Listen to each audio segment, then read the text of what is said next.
দিদিরা তারপর বলেছিল যে ঠিক আছে লাইভ স্ট্রিমিং না হলে অন্তত দুপক্ষেরই ভিডিওগ্রাফির ব্যবস্থা করা হোক। আপনারাও ভিডিওগ্রাফি করবেন, আমরাও ভিডিওগ্রাফি করব। তাতেও না বলা হয়েছে, সেটাও মেনে নেওয়া হয়নি।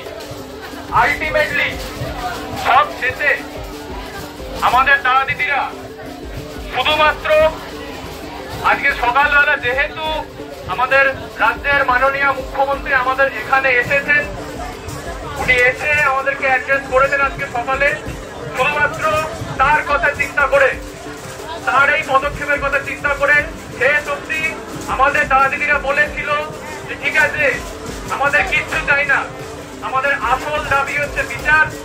সেই জন্য আমরা যে 5টা দাবি নিয়ে এই আন্দোলন করছি, শুধুমাত্র সেই 5টা দাবি নিয়ে আমরা আজকে আপনার সঙ্গে বৈঠক করব। আমাদের কিচ্ছু চাই না, শুধুমাত্র মিনিটস গুলো চাই মিটিং এর। সেই মিনিটসে দুপক্ষের সিগনেচার থাকবে। কিন্তু তারপর কি হলো জানেন? আমাদের রাজ্যের স্বাস্থ্য প্রতিমন্ত্রী চন্দ্রিমা ভট্টাচার্য সামনে দিয়ে গটগট করে গাড়ি করে বেরিয়ে গেলেন, বললেন তোমার দেরি হয়ে গেছে,